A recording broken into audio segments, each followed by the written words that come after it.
wasn't. It's glad that you pulled that first one in, wasn't it? The second one in, Yeah, sorry. exactly. Just cover us, yeah.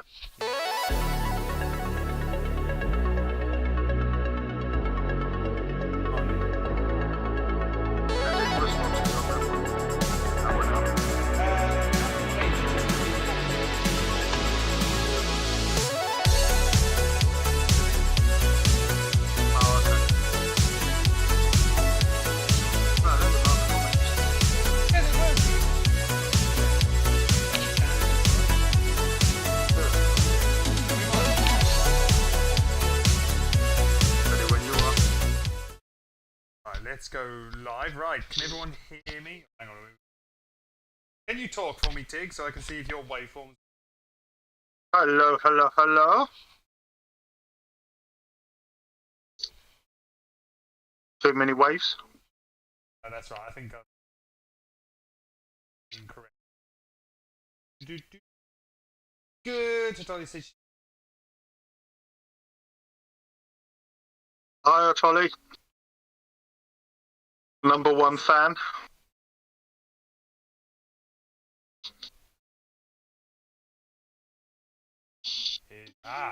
There we go. Okay.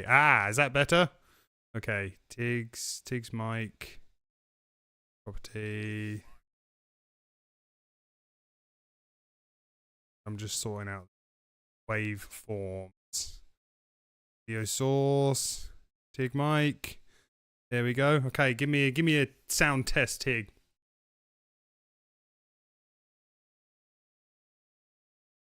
Try again. Oh, hang on.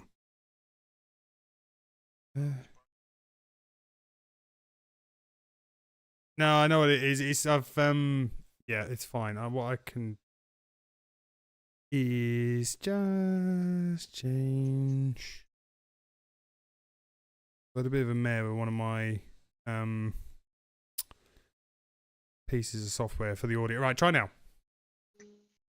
Check 1, 2, check 1, 3. Now we've got Tig's waveforms as well. Excellent. Okay, so shall we attempt to... Yeah, there we go. Now it's better. Everybody's happy. Okay, so let's do the intro. Do you reckon I might get better as this the more we go along? 3, 2, 1. Welcome to Hetero Life Mates, where we unravel current affairs with a twist. I am Imperial Panda, joined as always by Tigs, exploring everything from everyday issues to the wild world of conspiracy theories. Buckle up for a Fuck! I was so close! I'm in my head, right? Because... you should have practiced off air, it's gonna No, I have been, right? Because I've been being teased mercilessly for in the pilot episode saying "riled ride." Wild wide, and I'm in my head now. Oh, okay, all right, hang on. Count me in. Why don't you just say is Panda and Tig? Buckle up for a ride where reality... Okay, right, yeah, okay, count me in. Let's go again. 3, 2, 1. Is that too much pressure? I'll do it quickly. 3, 2, 1, go.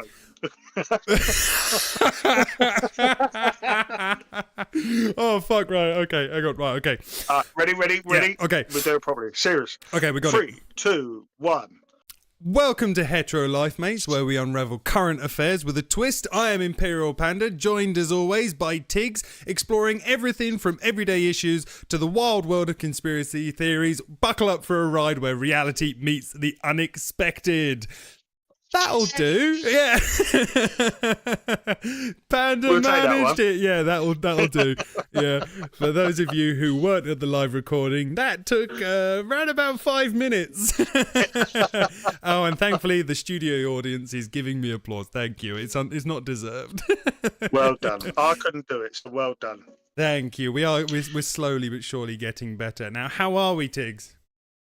We are good. We are very good. And how are you, Panda? I am not too bad. Finally feeling somewhat normal after a bout of illness. That was fun. And yeah, you were really bad, weren't you? I was really ill, and then I had to go and sit through an Arsenal game on a Sunday afternoon, and I couldn't even touch the beer, Tig. Can you believe that? At a football game, I couldn't even have a beer. There's nothing worse than having a private box and not having a beer to go with it. Yeah, no, private shareholders lounge. Thank you very much. Yeah, no. I'm pretty sure didn't your grandma own half of Highbury? That's correct. Yes. No, actually, no. I mean, in all seriousness, no. Actually, no. My grandma, or Nana, as I called her. So Nana. Yes, Nana. Nana. Yeah, obviously it was Nana. Shut up. She was born on the Highbury Road. Yeah, like literally a stone's throw from Arsenal Stadium. But it was back. This was back in the day when London was still occupied by Londoners, not foreign glitterati. Like she was evacuated during the war. Yada yada yada. That's how she ended up outside of London. But like so many didn't return. But yeah, no, she was a proper old, London girl, bless her, was old Nan. But early king and queens, weren't they? Oh, old East End look. They were, yeah, apparently so. But yeah, mine's gone completely blank now. But yeah, anyway, so that was a little bit off topic. So this week, there's a little bit of structure, if you can believe it. We actually have a few talking points. I know, it's magic, really, because, I mean, I wouldn't expect every week to be like this. The chances of it being organised and cohesive are very, very minimal. But, hey, the pilot episode has finally aired. And obviously, I mean, this is episode 2 that we're recording. So this is a little bit further down the line. So obviously episode 1 will have been out, but I don't know how well that's been received. But pilot episode, Tiggs, people like it. We did a good job. We've got something to be proud of. And obviously, we have a full-time editor now working on it for us. I think people just dig the general bullshittery that we chat. I think it must be. I'm just seeing a comment from Adolia. I imagine Nana is like a buffed granny that liked to give candy to children. Yeah, I mean, pretty much. Yeah, she was a pretty old school, Werther's original, if you know what they are. Yeah, sort of, get told. What is the thing with old people and board suites? Do you think that's what they were brought up with? I think it's got to be in it, because I think it was such, I don't know, were boiled sweets, like, easy and cheap to produce? Is that why, like, every old person we've ever, like, do you remember, like your granddad or your grandma, like, in the car, they would have a tin of boiled sweets? It didn't, like, why in the car? It was, I don't know. Always in the car. There was I suppose back then, everywhere you were going took ages to get to. Yeah, and you were lucky if the car didn't break down or Granddad didn't get lost, or yeah, exactly. And secondly, why did they fill the tin of sweets with flour? So when you opened it, I know why that is, and that's because when the car got hot, the sweets would sweat and end up sticking together, so they put the flour in to stop it sticking all together and becoming one big mass. So you didn't have just one big sweet, you could keep your individual sweets. Giant gobstopper. Yeah, no, it makes sense. Okay, that makes sense. But yeah, like every old couple had that tin. Every nana or granddad's house you've ever been to, they've got tins of sweets. Yeah. Yeah, and tins of biscuits as well. Biscuits, always biscuits. Wow, this was a subject I wasn't expecting to delve into, but now we're off. I saw some things on TikTok, and it was people like, again, your grandparents, like your nan would always have the biscuit tin, but it would have the sewing kit in. Yes. And somebody said that they went round someone's house and they found it really weird that people were keeping biscuits in the sewing tin. I was like, oh, you're showing your age there, mate, because there's only a very small minority of us on social media that understand those jokes now. I don't think any kid would get that these days. Oh, not a chance. I remember my nan's biscuit tin, and it was this red, tall tin, massive thing it was, and you'd never want to get to the bottom because they had been there for a long time. Yeah, they were going to be stale as fuck. If it got below halfway, you would leave the biscuits alone because they'd always top it up. So you take from the top, and that's it. Do you know, though, I was always such a greedy little bastard that I wouldn't be able to help myself but try one. And you always instantaneously regret it because it was like trying to chew a piece of plasterboard. It was me. Yeah, it was the worst thing on the planet, wasn't it? But, you know, fat little kids for you. What can I say? Just before we end this one, go-to biscuit, Panda. Go-to biscuit. Yeah, got to be your top favourite. Top favourite. You're probably going to go, really? But malted milk. No, I can dig that. Yeah, definitely. That's got to be my favourite. They're fast melters, isn't they? They are. You have got to be quite a skilled dunker. It is true. Yeah. Not on the level of rich tea, but definitely not a hobnob. You have got to be quite precise with the dipping time. You are correct. Now, this is a very English conversation. I can imagine the Italians and the Americans in the chat going, "What are they on about?" No. Yeah. Well, biscuit dipping in your hot beverage in the UK, it could quite possibly be classed as quite a serious sport. It really is a sport. You have to know and train. We've all been the noobs with dunking. Yep. We've all been there, and you've lost half your biscuit in the tea. Yeah, sat at the bottom of the cup, and you don't. That's it. It's just a mushy mess by the time you finish. See, do you know what? I might freak you lot out here because a lot of people don't like that, but I used to like getting to the bottom of the tea and having that mushy bit at the bottom. You know, I think that's a tradie thing. I think if you've ever worked on site, you appreciate any piece of fucking sustenance you can get through the workday. Just that last little bit of energy. Yeah. So you'll take the mushy part of biscuit in the bottom of a cup of tea. Yeah. I would all day long. Oh, 100%. But So your favourite biscuit? Chocolate digestive. Yeah, solid choice. Let's have a quick and again, you got a bit of leeway with a chocolate digestive. You've got a longer dunk time. Yeah, it's a little bit more forgiving. Let's have a quick look at. We got chocolate bourbon. Yeah, solid choice. What's the toddy say? I do like a bourbon actually. Yeah, bourbons are nice. The only problem is I can be a bit of a piglet with them. You know, once you get going with them. Oh, I'm like that with custard creams. Oh, custard creams. Yeah, no, there's always custard creams because, as you know, my boy, he loves a custard cream. So they're always handy. So I have to restrict myself going in the biscuit barrel for that. What's it saying? I got a blue biscuit tin with a sewing kit. The only few years I found with cookies. Oh, you found cookies in the sewing kit tin? No. So there you go. So it's obviously an international thing then, this sewing kit in the old biscuit tin. I think do you know what? If it can sustain the sewing kit, why not a biscuit? That's true. And secondly, I mean, it is a good place to store said sharp apparatus, I suppose, in a nice solid tin. Secondly, it's a shame to throw it away, isn't it? Some of those tins were very good. I'm trying to take the piss, but as I'm saying it, I'm like, well, no, to be fair, some of those old school biscuit tins were very decorative, you know. They really were. Yeah, like, none of this bullshit plastic stuff that you get now. Let's not go on to another celebration topic. Tins. Yeah, no, you're right. Yeah, because we're delving off now into the world of chocolates, and that's a whole different ball game altogether. I think one of my talking points that I sort of mulled over and picked kind of segues quite neatly because we're talking about sort of old couples who had tins of sweets and sewing tins. There were biscuit tins, blah blah blah blah blah. And I think older couples tended to stay together longer, but I think that's another conversation on its own. But I was reading, most of my talking points for people listening will predominantly come from Reddit.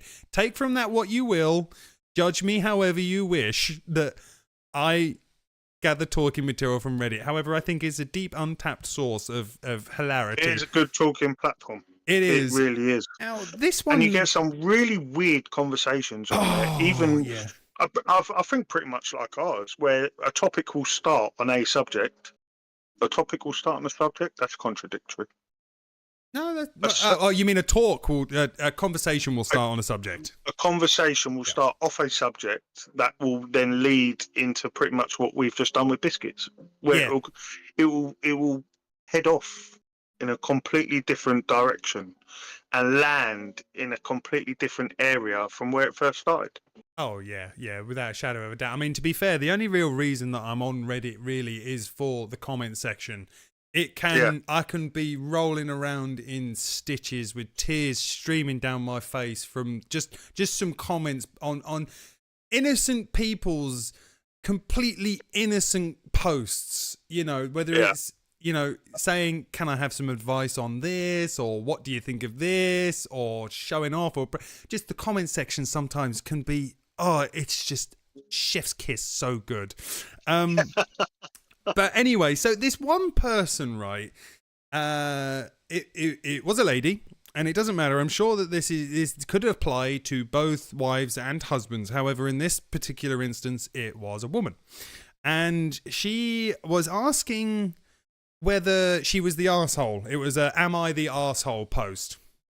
And she'd been married to her husband. Going on lately. Yeah, there's a lot in there. But she was asking for advice on, she had, at the very beginning of their marriage, taken the advice of her mother to squirrel money away in case the marriage went wrong. Okay? Ooh. And yeah, I thought this would be a good one, but let me finish before we start.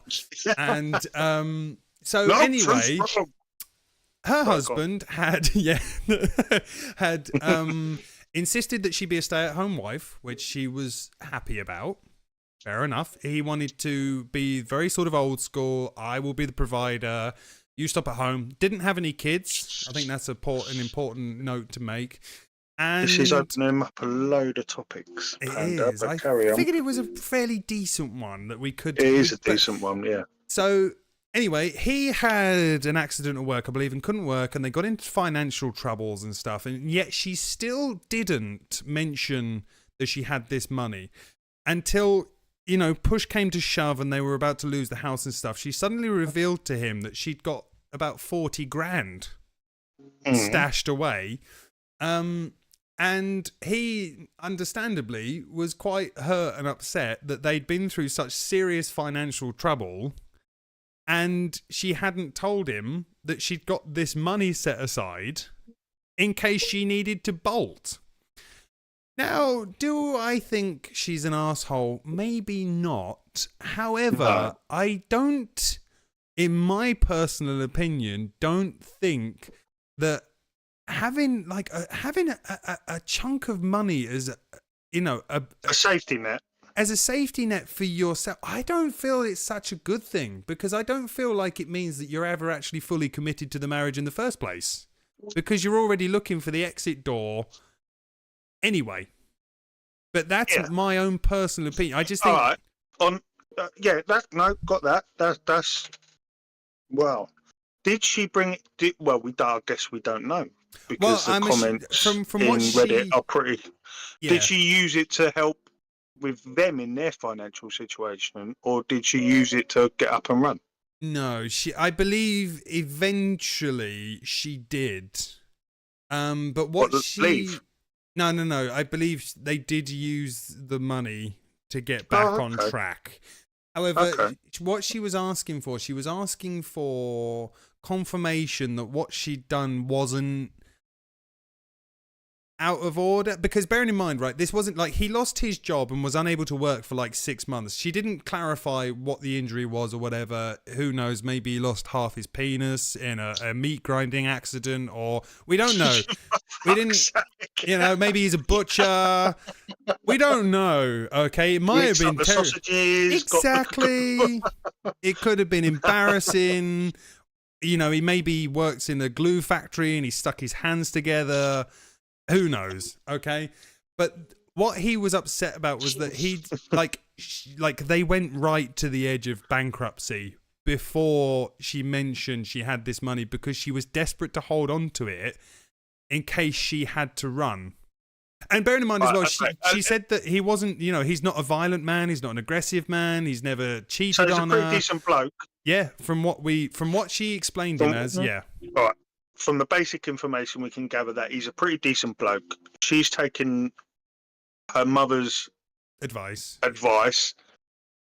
Do we know if her mother was burned in that way?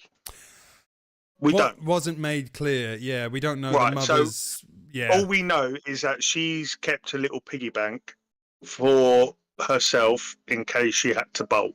Yeah. Right. I don't think she's an arsehole in this situation. No, that's fair enough. Yeah. Only because, well, wow, this is a double-edged sword, isn't it? Yeah, this is why I thought it would be a good. I mean, here's Tolly's 2 cents worth is having a safety net is good, but she should have told her partner about it. And to be fair, I think that's a fair viewpoint to take in the sense of at least telling your partner, look, I do have this money, but it's for my own personal peace of mind in that should everything go tits up, I have something to fall back on, but just so you know, it's there in case we, as a married couple, need it. But yeah, I tend to agree with you. I don't think she's an arsehole for having the money. But like you said at the beginning, if you're doing that, you're not fully committed. Yeah, that's which then, in the back of your head, you've always got that. Yeah, that plan B. And we've all been having a plan B. You're either in or you're out, aren't you? Yeah. So to be fair, if you're in a relationship to the point where you get married, you have kids, there should be no plan B. No, that's what I mean. When you and I mean realistically, I mean it doesn't really even matter if you have kids, do you? I mean, if you because essentially when you get married, you promise your undying devotion and love to that person, don't you? And that's what I mean by having that, by essentially planning for the failure of the marriage, or at least maybe not planning for it is the wrong words to use, but at least placing a pretty decent bet on it not working. But Panda, we could go so deep into this and say, well, where did the advice come from? And the advice come from her mother, who we don't know if she was burnt that way. And that's why she sort of instilled that into her daughter and be like, look, all men are bastards. Yeah. You need to have this plan B kind of thing. We don't know that. Yeah, we don't know whether dad screwed mum over or... exactly. Yes. But in the fact that she was clever enough to have a safety net, look, great. Yeah, you're good at saving. You can. Yeah, you're better than me. Well done. Yeah, exactly. You can save. But if she stood by her fella and then ended up using that money to go towards them, that sort of then says, is she an arsehole? I think this was the problem. If I remember correct, I should have saved the post. I believe that it got close to them actually separating because he was becoming I mean, like, we've all been there. You know what it's like when particularly when the man is really, really stressed in a relationship, we tend to shut down rather than talk about it. You know, that's just a very male thing because society has, without running down that rabbit hole, society has taught us that we shouldn't, you know, really show emotion and blah, blah, blah, blah, blah. And I think that was more of the point as well, is that the relationship had nearly ended because the stress of it all had driven a massive wedge between them. And I think what a lot of people were saying to her was, but if you'd have told him about this money and, you know, you could have covered priority bills, paid the mortgage, blah, blah, blah, he probably wouldn't have got so stressed and upset, you know? And, at the beginning. Yeah. So, Hatoli just said something as well. It's more about the trust issues more than the money, and exactly 100%. I think realistically, I don't think money really. I mean, money in marriages is definitely a thing that causes problems, but ultimately, I think if the marriage is strong, I don't think the money doesn't really matter. You'll be fine whether you're broke or not. In most cases, it's a double-edged sword. But in mine and my partner's beginning of our relationship, she paid for pretty much everything because I was, as you put it, the commoner, the hand. Yeah, you just didn't pay me enough, Panda. But it was. You're paying me to be a right arsehole. Correct me if I'm wrong, but you're the one who said you shagged my ancestors. So Well, you know. Well, you know. Exactly. So, but I think it's for me much like now that, well, not just now, but throughout my working career, I've always tried to pay that back. Yeah. Do you know what I mean? So I've worked them extra hours and I've worked harder, but especially now that, you know, the family's involved, Yeah. it is very much a pride thing. Oh, yeah, So of you do go course. out and you do earn it. And I don't think that is, I might cause a bit of a stir here, but I don't think that is very much a societal based thing. I What? think that's just innate. What, the Like, man being the provider thing? well, not has to be the provider, but there's just a natural provision instinct. Oh, yeah, in terms of sort of hunter-gatherer type, yeah, ancestral throwbacks to, yeah, the men being the ones who went out, did the hunting, brought the catch back, provided for the... Yeah, well, I mean, of course, yeah, I mean, you can't, although, you know, evolution has happened, those kind of, I can't think of the right words It's not for being it, funny, but... Panda. If you or I were in them financial straits and this woman then turns up and says, "By the way, I've got 40 grand," I'd be like, "Thank fuck, bitch." Yeah. Because we were going to go cardboard shopping for the street corner in a minute. Get on that bed, I mean? girl. You're about to see God, you know. But, yeah. Oh, well, anyway, I thought it was a good talking point. Oh, no, fantastic. That was a good one. Yeah, I thought it was an interesting one.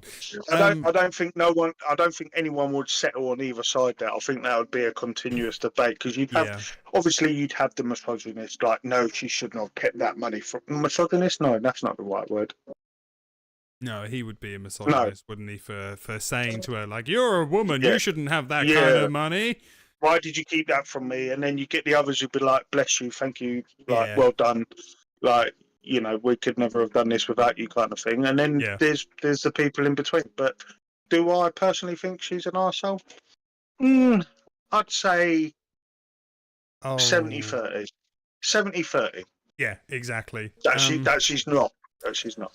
I have just realised, just looking at our editor X, you're gonna have a bit more fun editing podcast. Because I forgot to set the bot recording. It's recording, yes, but it's all going to be in one file. So you're not going to have individual audio tracks to snip up and chop. You're going to have one big file. So I might be easier though, no? No. Just take a section out here and there. No, it won't be. Trust me. This might be a double team. I'll tap in and help you along the way on this one. That's my bad. Can you not set it now?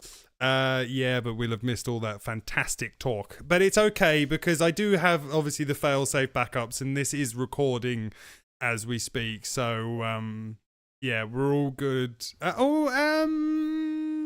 might have. Let's have a look. Oh, actually, it might not be that bad. It might not be that bad. Yeah, we might be okay. Anyway, it doesn't matter. We've still got the recording, so it can still be chopped up. But I do need to set myself a little reminder just to jog my memory to invite the bots into the stage to make the recording. Anyway, so yeah, moving on. I thought this isn't that much of a huge talking point, but it was making me giggle. I saw a clip. Like, do you remember? This is going to show our age a little bit. Back in the day, when you would put a video or a DVD in, you'd get those really crappy, like warning messages. You wouldn't steal a car. You wouldn't steal a chocolate bar. You wouldn't steal blah blah blah. So don't steal movies. That's it, yeah. And when I thought, DVD, when Lucky Man was around. That's it. And I thought to myself, it's very presumptuous of them. Who's to say I wouldn't nick a car? Maybe I would nick a car, and in that case, I'm going to have no conscience about nicking a movie, am I? You know. Well, but you never got them on stolen movies. No, which is hilarious, really. So Because- it's like, if all I watched was pirated movies, I'd have no idea You'd your never know. campaign even existed. Yeah, exactly. You couldn't tell me to be correct. You couldn't tell me not to be a thief. Yeah. You can't convert me if I'm already a thief. Yeah. To be fair, though, Panda, the only geezer that was, when I worked in the garages, the only guy that was very popular was the geezer who came around with the dirty movies. Oh, really? Yeah, he would walk. I won't describe the gentleman, but he walks in, and honestly, it was like flies around shit. All the boys would just run over, and he would make a fortune in one garage. Was this back before the internet was rife everywhere? Oh yeah, Yeah. yeah. This was when the first pirate DVDs were coming out. And he'd have his Tesco carrier bag full of them. And through fear of getting myself cancelled, there was always a particular, especially round by me, there was always a particular type of person who would come around selling the DVDs. Yes. Yes. And they tended to be sort of out within the Asian continent way. Yes. Yes. Yeah. That's why. Looky. Yeah. It's not racist because it always was. It always was. It was. It's true. It's not. You can't call it that because you can't call it. We're racism. not saying that. Fact. Yeah, exactly. We're not saying that all Asian people sell dodgy DVDs. It's just whoever. It's the ones that we saw. Yeah, it was always Asian people that popped in the pub with a bag full of DVDs. It's just the way it was. Yeah, so Johnny's saying, yeah, should we cover our ass and say, don't pirate material. It is bad. But yeah, not that everybody hasn't at some point or another watched or seen or purchased some form of pirated material. Do you remember like how they used to, don't do it, it funds terrorism? And it's like, oh yeah, they got really extreme. Yeah, they were like, are you a fan of Osama bin Laden? Well, you are if you buy a dodgy DVD. It's like, do you remember wow. Do you remember the ones where they used to when the people were in the cinema? And then you'd see the guy at the back with a red light in front of him, recording the cinema. It's like, putting his coat, get caught. Yeah, that's it. Putting his coat over the camera stand, and it's like, I don't think they're that obvious. Yeah. Yeah. But, yeah. But the thing is, though, is as well, like, nobody ever liked watching those movies, especially when you hear people. Shit. Yeah, you hear people coughing, people standing up to go for a piss. Stand up in front of the screen, And they'd always have and to you're shouting readjust at your TV, sit down in front, and there's no one there. But shut up, you wanker! Yeah, exactly. Oh, mate. The thing, like, they were the worst copies ever. Yeah. But just so that you were in front of the time and that you could be part of the crowd, you'd have to sit there and bear it. Yeah. And watch it. Especially if it was a film like your mum and dad wouldn't let you watch or something, so you managed to get it off your mate or whatever. Yeah, and That's it. Yeah, exactly. Tolly said the background audio was always horrendous. Always. I don't think I ever got a good one. No. And then your mates would try and lend it to you or sell it to you, and they'd be like, "Oh no, it's a good copy, mate. It's a good copy. Here's a quid for it." Fuck off. Yeah. You see, fuck. Shut up. Or like he'd randomly cut off halfway through the film, probably because the geezer got spotted and he suddenly whipped the camera down. So you're like, hang on a minute, where's the rest of the fucking film? Yeah, you'd skip half an hour of it, like the most important part of the story, and you've missed it. Oh. But then we still went out and bought them. Yeah, we still did. Yeah, we still did. You always got suckered into it, and you'd always say to the bloke, "Is this a good one?" Oh, yeah. No, it's a good one. It's great. It's really good quality. Really good copy. Every time you think, you lying bastard. Here's my money. Yeah. Yeah, shut up. I want to watch Madagascar as much as the next bloke. Give it here. Hey, Funny Madagascar enough, was a talking good about film. that was a banging film. I was talking to basically a customer I went to, Yeah, and that's right. We should just mention that Tig is a prostitute. yeah, and not a cheap one either, so no offers. High class. Yeah, Panda taught me well. Go for the higher class. You either like just inferred that I was actually a washed up old prostitute, or in fact a pimp. I'm not sure which one's worse. Well, it's not the latter. Let's put it that way. Oh no! I'm all used up and no one wants me. We were talking about VHS videos, and he basically was saying that his kids they don't even know what VHS is. Yeah, and mine wouldn't. No, I don't think mine would either. To be fair, but we were and I was talking about on a Friday night we'd get the geezer come around in the white van and have a load of videos in the back of the van, and he'd rent them out for $5 for your Friday night film. So we'd have our takeaway, and we could rent a film off this geezer, and then he'd come around the next week, you give that one back, pay another $5, you get another one. And people used to make a living that way. I know. Like, yeah, it's after crazy. Blockbusters, there was nothing left, was there? No, and do you know what? Funny enough, I was talking to the missus about, like, for those now who have not making exactly, Toddy's meant using, like, they miss using pencils and stuff to rewind videos and things, when the tape got mentally getting your finger in it and mashing it up on the plastic spokes.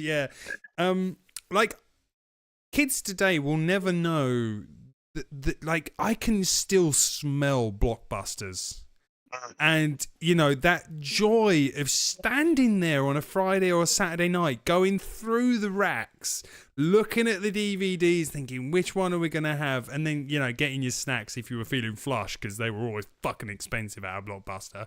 But they'll never know that. I mean, like, my daughter is proper, she's definitely a child of her time. Like, she kind of barely knew what a DVD was.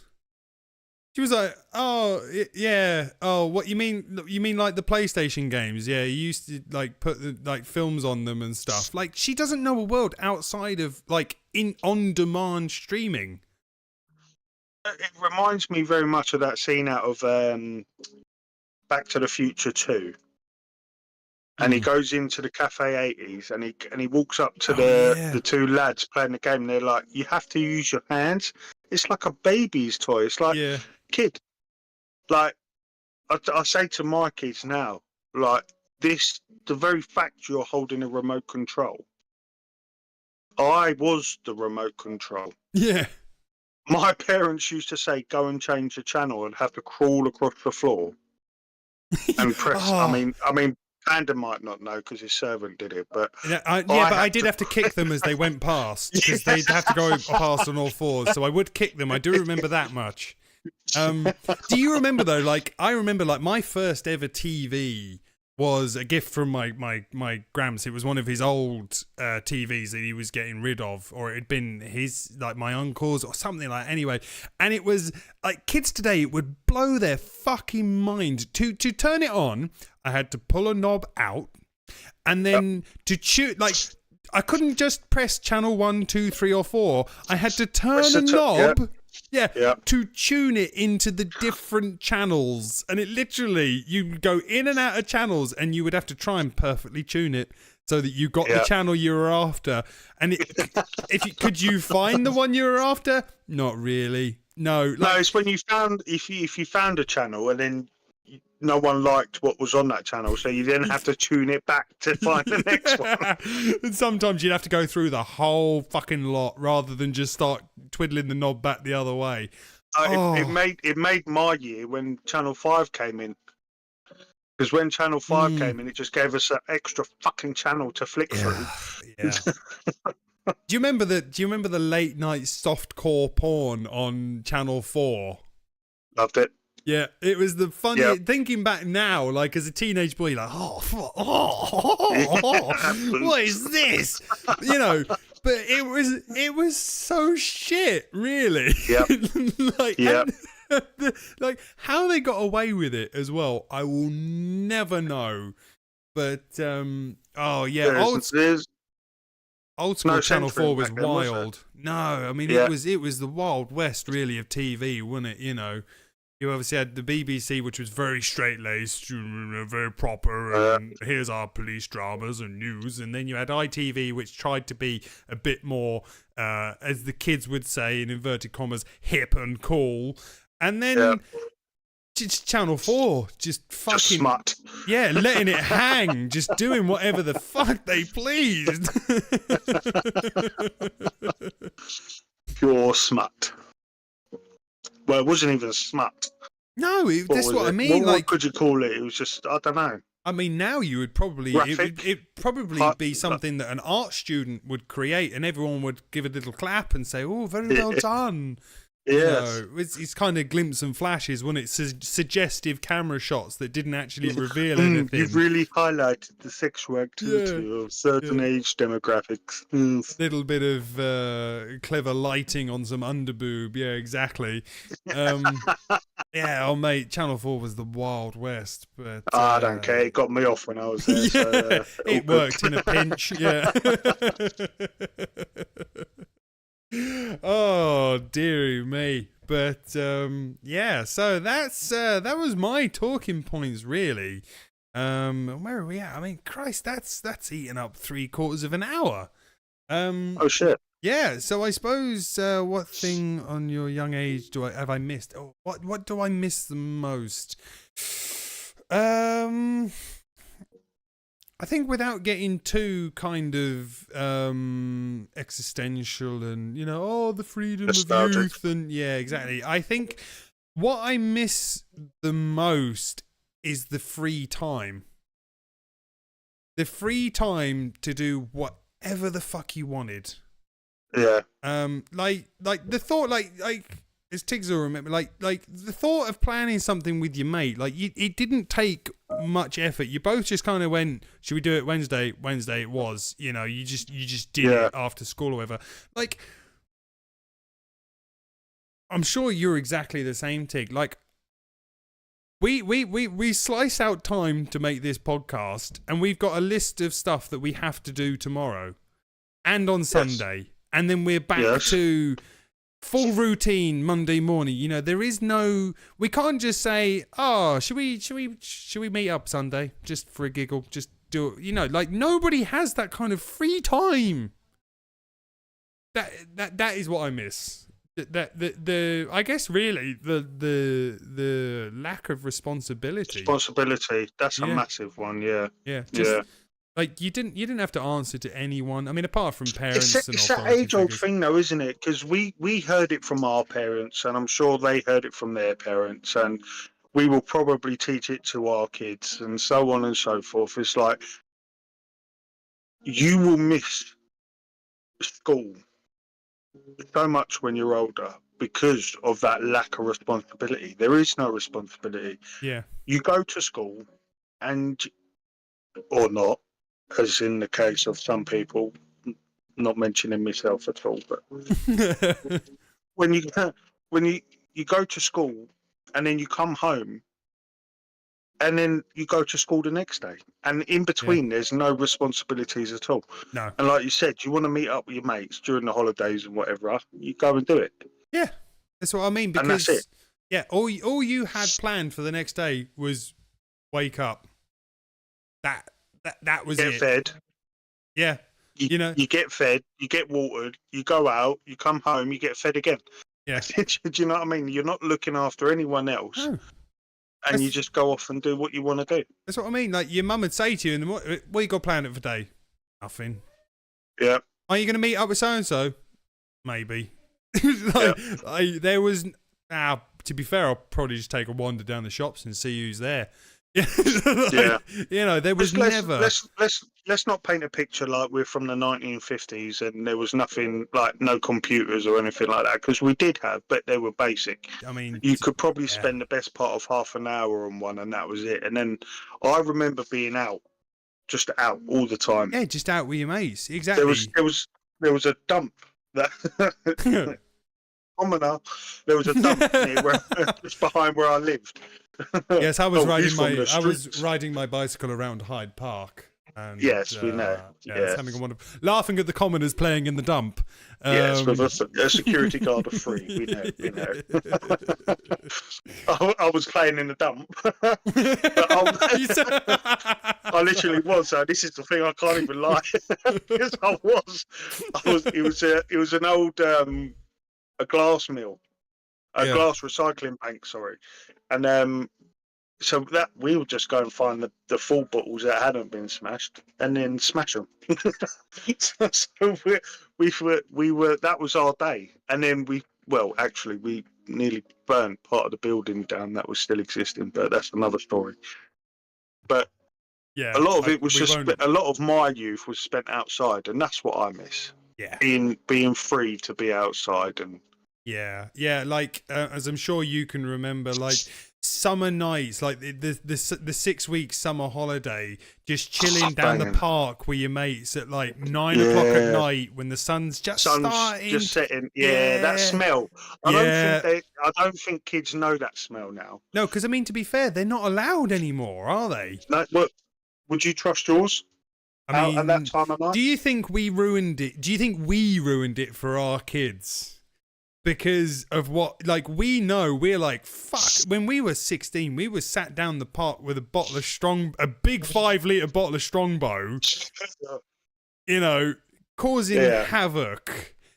And our parents thought we were just hanging out with mates at their house or whatever, and we weren't. We were in, I mean, to be fair, if I think back now, and I'm sure you can think of some as well, where we got ourselves into some pretty fucking dodgy situations that, looking back, at the time we didn't realise, but looking back now, it's like, you really were in quite a serious situation that you didn't realise just how sketchy it was. Do you think we ruined it for our kids? Only from our own perspectives, because we knew what we'd done. Yeah. But then our parents were the same. Yeah. I remember my mum, her famous phrase was, "Do you thought I was brought up on the last banana boat?" Because everything that we were doing, she had already done. Yeah. And it's like, we can't, but the problem is now, and I'm going to say this very lightly, the world has definitely become a more dangerous place. So will I let my kids do that? My Gram's actually had a theory on this. I mean, he's dead now, bless him, rest his soul. But my dad asked him, it was my dad asked my mum's dad, do you think the world is more dangerous now than it used to be? And he said, and he thought about it, because I mean, don't get me wrong, my Gram's had his faults. He was definitely racist. You know, like he was old. I mean, look, I'm not defending him, because obviously racism is wrong in all forms. However, he was part of that generation where it was just considered acceptable. Yeah. And I know you can go, well, he wasn't a great man, then blah, blah, blah. And it's like, yeah, but different times. He was, but he was a part of his generation. It's as simple as that. Anyway, and he was quite a wise man, quite a deep thinker. And he thought about it for a bit, and he said, no. He said, you know, because we said, well, you know, what about, you know, you're like, here now, you hear about murders all the while, you hear about paedophiles, you hear blah, blah, blah. And he said, they've always been there. It's just... we're hearing about it more. Yeah, exactly. But back when I was a kid, there was no, you know, there was no national news every night. There was no social media. It's just now we hear about it. You know, when a kid goes missing up in Blackpool, back when my Gramps was a kid in like 1940 or what, I mean, there was other situations going on during that time, but the point being is there was no instant social media of help find Stevie. You know, they didn't hear about it. Well, it was still happening. It's just, and I think it's probably. I don't Do you know. I think mean, do you think that's what's made us more cautious then, because of the outside sources that we're so yeah. which are so accessible, I that it think. makes us more cautious? I think that, and the fact that most definitely modern day news is geared towards nothing but misery. It is just negative all Yeah, the time, isn't it? you never you do get the feel good stories, should I say, but they are always buried beneath the muck. Yeah. And I think, as much as I kind of feel that um I equate myself more with the Joker than I do Batman. I think ultimately there are lots of good people in the world, and there is a lot of decent people. It's just all we ever hear about or see is the scum, the dickheads, you know, the Harvey Weinsteins, the Katie Hopkins and Piers Morgans, you know, those shit slingers that make a living off of essentially just taking a big piss on everyone. You know, I think that's the problem these days. These fuckers are the ones that, I mean, like Tiggs, at the end of the day, we need to get famous so that we can be out there spreading joy and positivity rather than... Yeah, well, we need to stop talking about this end, don't we? Well, no, because we're bringing light to it. Do you know what? The thing that makes me giggle is I don't know whether Hatoli will know, but obviously Baymax will, and other people. You may not know about him, but a guy called Piers Morgan is a middle-aged bloke that is angry at everything. And that is the only way to describe him. He doesn't know what side of the fence he sits on, No, does he? I mean... Whatever's current, or what most people agree with, is the side he'll decide to join. And it's just hypocrisy every time the boy speaks. I mean, the guy is literally in his 50s, and I have never... I mean, he's still... Greg's introduced a vegan sausage roll, what, 5-6 years ago now? If it's got to be something like that. He's still angry about it. Why is he so angry about a vegan sausage roll? I mean, fuck me, no one's making you eat it, mate. I think this is definitely a topic for another time, because I know we're running out of time. But yeah, we are running long. The problem with Piers Morgan, like we were talking about with the accessibility to sort of everything, like the world is it's in our pockets, isn't it? The world is in our phone, and we can access anything we want. Perfect analogy for it. Yeah. It's all there, and he's the perfect example of picking and holding on to stuff because it feels, I don't know, empowering in a way. And I think that's the whole concept that the world has fallen into. It's like, if I can feel empowered in a subject, I'm going to stick with it and I'm going to run with it. Whereas it doesn't reflect, like my reflection, for example, is I don't give a fuck. Genuinely, I want to live my life. You live your life. Be happy with whatever you decide to do. Just leave me out of it, and don't force me into anything. I just you do you, and I'll do me, and that's it. As long as you don't affect my family in any physical or mental way, you carry on. But there's people that will sit into this, this whatever subject it will be, and they feel empowered because other people are doing it. Then they run with it, and they really try to push it and bring it to the forefront of everything. And it's almost like, guys, genuinely, chill, sweetie. The majority of the world don't give a fuck. We're just trying to survive. Exactly. Leave us be. Do you know what I mean? But that, like I said, it's because the world is so accessible. Yeah, and I love your got an analogy opinion of about something. The world in your pocket. Is you couldn't have really summed it up any better than that. It really is how it is now, which is brilliant and also probably not so good at the same time. But yeah, no, I'm stealing that one, and I'm not gonna give you any credit. And anyway, The World in Your Pocket. By The World in Tig. Your Pocket. There you That's go. got to be your autobiography when we get famous. And then my autobiography is going to be The World in Your Pocket. I had this first. That's mine. Yeah, Tiggs is a liar. Yeah. Something like that. Well, if we do get to that point, we'll probably become, like mortal enemies and try and sue each other for, Never could that happen. patent laws and whatever else. No, like I told you, the only time we'd ever go to court is if you refused nothing less than 50-50 share of the profits. That would would be funny. It would be a great love story, though, wouldn't it? Would be. If we fell out, and then it would be like a great battle between two friends. It was. I like. Tolly's called it frenemies. Frenemies. I like that, frenemies. Then we could come together at the end and make a book called Frenemies. Oh, yeah, it could be the big reunion that relaunches the Big career. reunion. Yeah. You know, like Ant and Dec. Yeah. They've never, they had their moment, but I think we should be the next ones.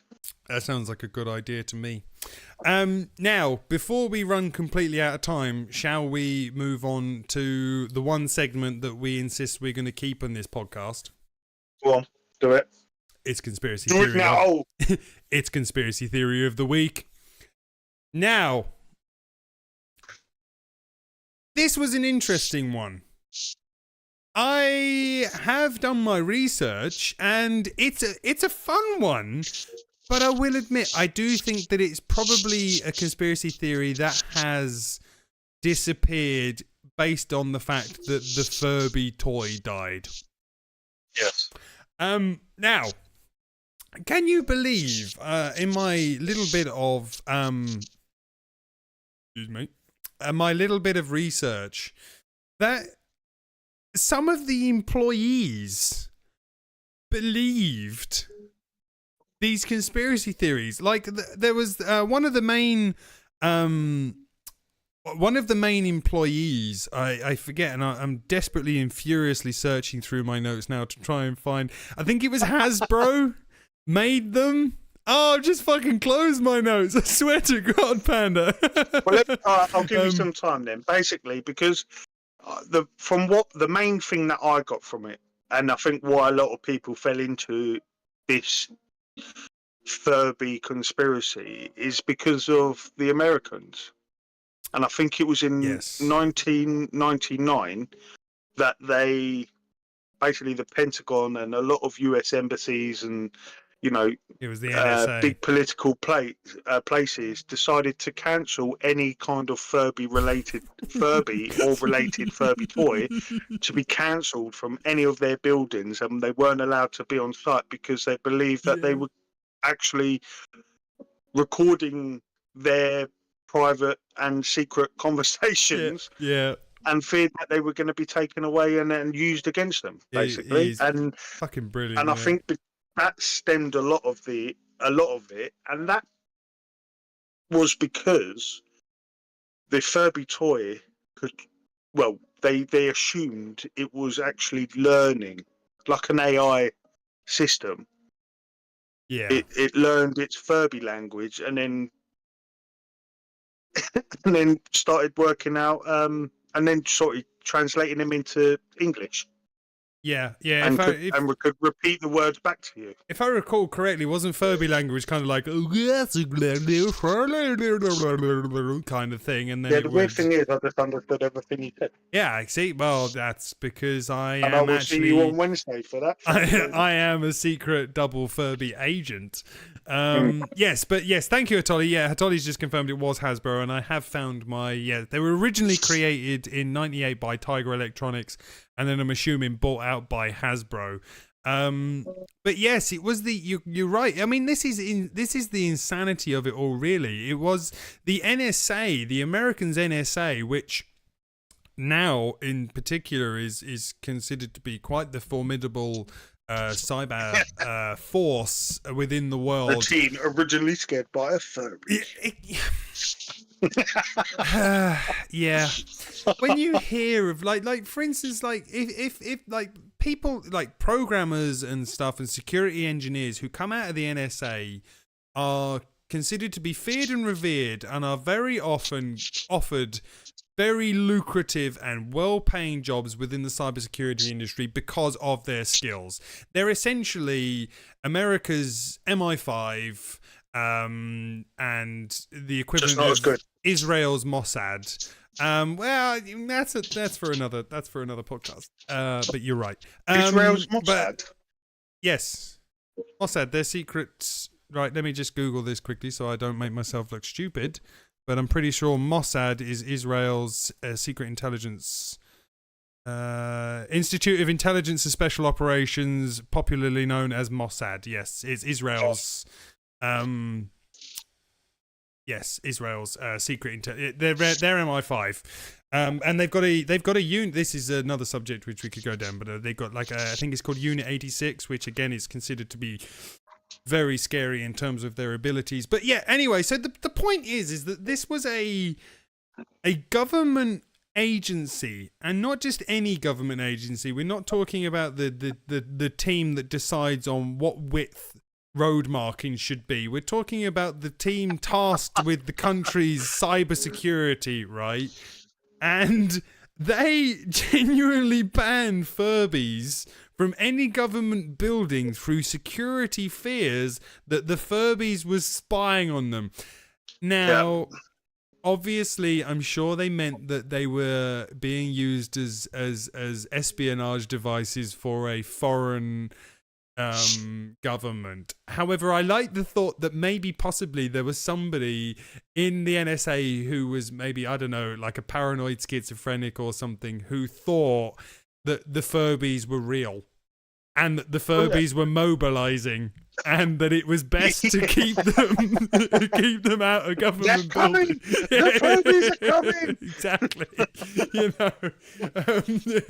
So, but the thing is, if you were that paranoid to be scared of how tall were they? About what, 9 inches, 12 inches at most. They were tiny, weren't they? Yeah, they were tiny things. It's almost like going back to the Gremlins, isn't it? When you look at the Gremlins film now, you're looking at them and you think, I'll just squash you, mate. You carry on being misbehaving. Yeah, exactly. You'd kick Mogwai across the room, wouldn't you? Yeah. So it's almost like, but then I can almost understand if you were a parent at the time and you give this toy to your kid, one day it's speaking Furbish. The next day it's saying hello. You would start to be worried, wouldn't you? You'd be like, oi. You walk in your living room. Yeah, you walk in your living room and the Furby just looks up at you very cynically and goes, hello, mate. All right. You know. Yeah. What's for dinner, girl? Yeah. Yeah. Oh, fucking hell. Turn the eating on, it's brass monkeys in here. Yeah. Yeah, what are you playing at? Get the eating on, girl.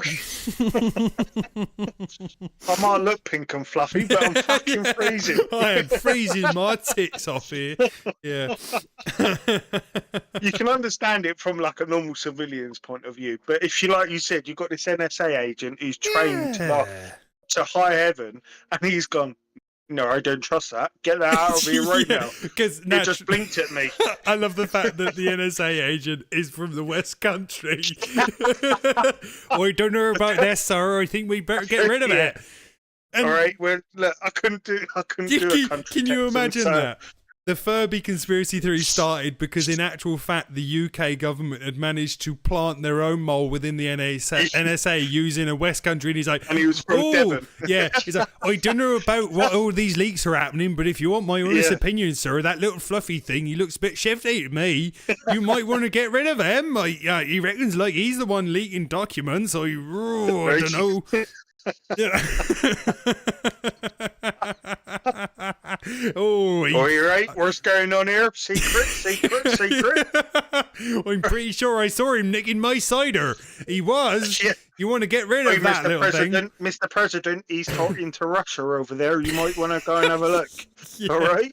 He's propped the Furby up in the corner with an old handset up against his ear. Look the thing is, if you was gonna plant a spy toy, it wouldn't be a pink, blue, fluffy fucking alien with a beak, would it? That wouldn't do it. Has a microphone in it for one. Yeah. Yeah. You try and do you know what I mean? Yeah, I think saying all of this. We're saying all of this. You know, Hasbro have got a load of them, and they're downloading the recordings right now. Oh God, yeah, Just yeah, saying. yeah. All my secret 8-9-year-old thoughts that I shared with my Furby are now being used to profile me as an adult. All right, so I met Panda today, and we went into the woods, and he picked up a stick, then he threw it at me. Yeah. What a bastard! He kept telling me I was the reason his parents didn't love him. Mine involved a stick being thrown at someone. You had to go all deep and emotional. What's going on? Sorry to just trauma dump on everyone there. Yeah, leave that for the next one. Yeah, we can have a whole session about that. Oh Jesus, we could do the dodgy parents thing all night long, couldn't we? Christ, I don't think we could. I think a lot of people would turn off because I'd start crying. Yeah, but that's the thing. We'd start talking, and all they'd be left with for the next half an hour is just sort of quiet emotional. Weeping. Yeah. Fuck that. We don't need that. Let's carry on talking about the coronist fucking Furby conspiracy. So yeah. Anyway, that's what we figured out is then in actual fact the Furby was nothing more than a diversionary tactic for the UK government, so that their West Country spy was never quite found. Yeah, we've worked it out. Just imagine if a Furby recorded a murdering Yeah, imagine. I mean, is it possible that Furbies could be used in a criminal case?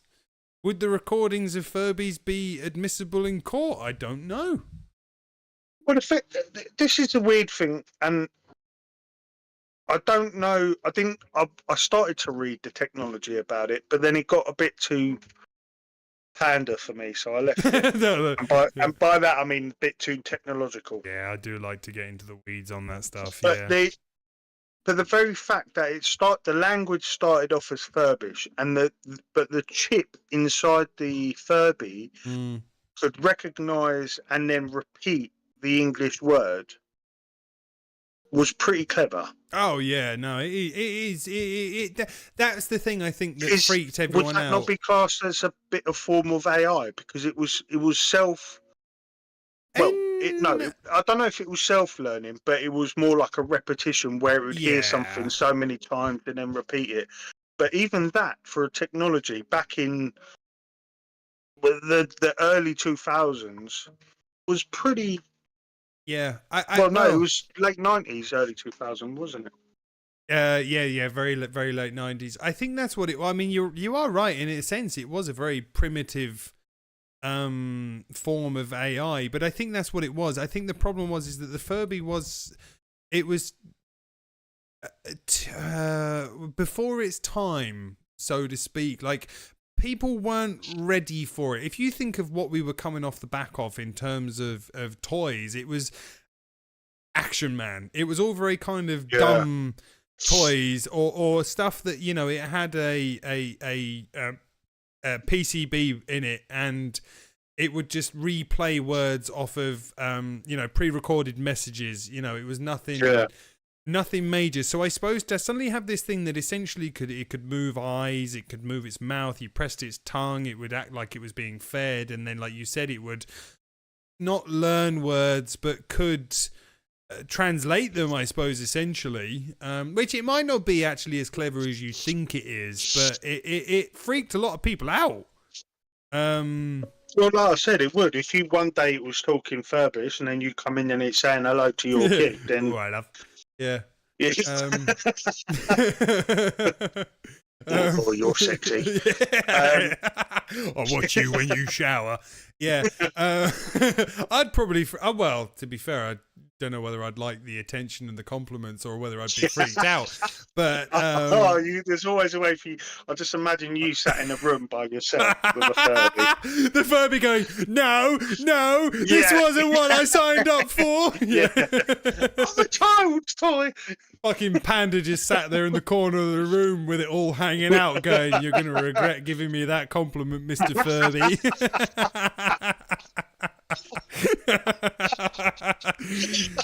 Dimly lit room. Oh no! Furby and No, Furbish it's going, gone dark. fuck We no. need to come back. That's why they stopped Furby. It's not because of the NSA. It's because of middle-aged men being pervs with what it. we subjected it to because we realised it could. Yeah, you can feel fear.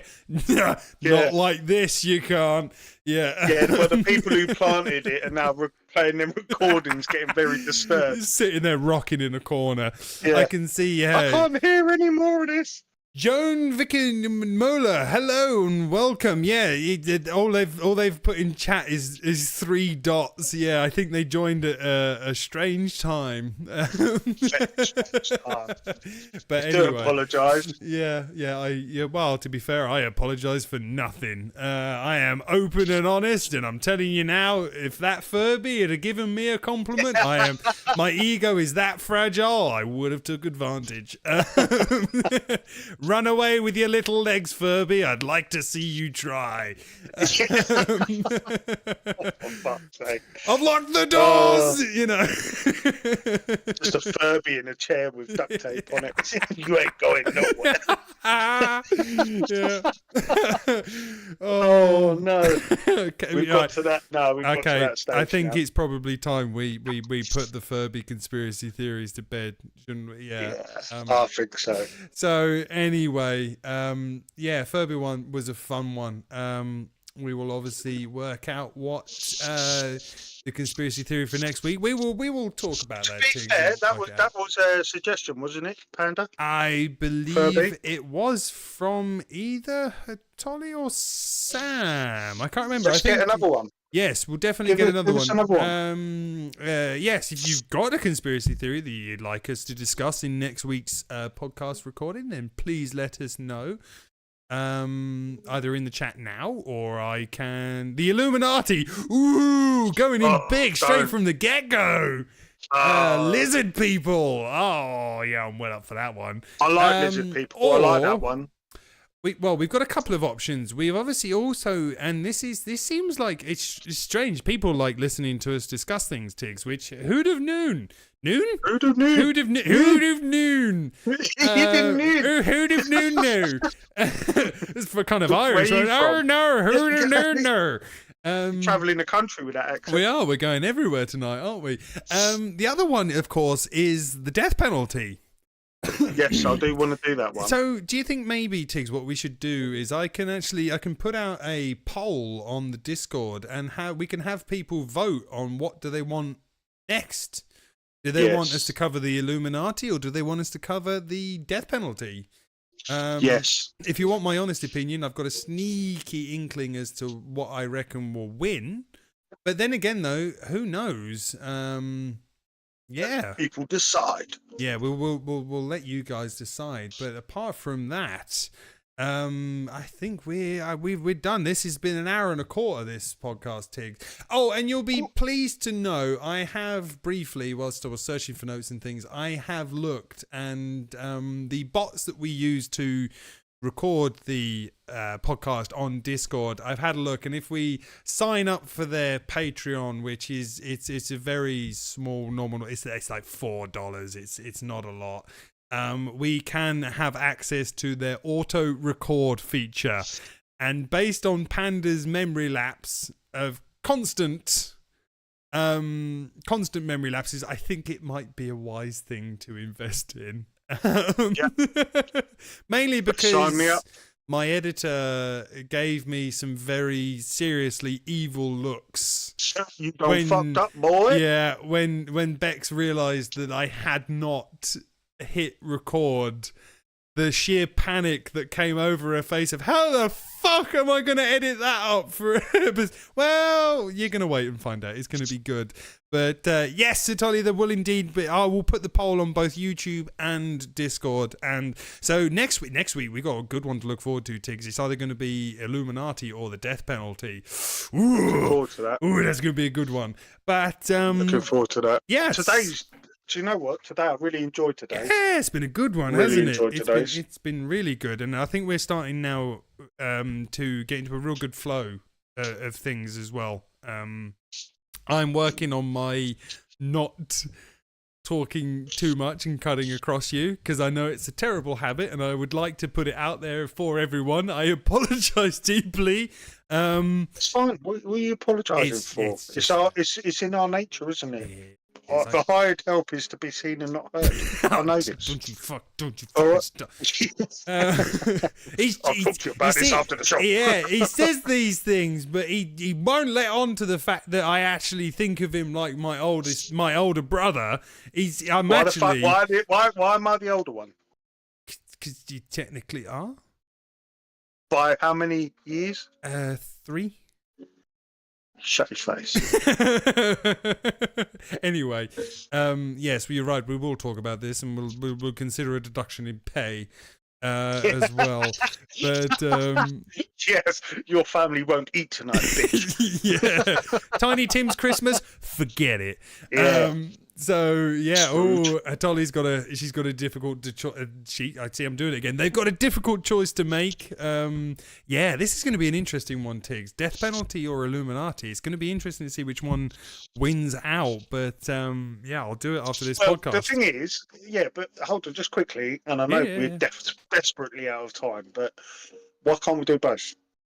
Half an hour on each, say. No, I don't like that. I was gonna say I don't think we can give full. Shut up. I think we can plan.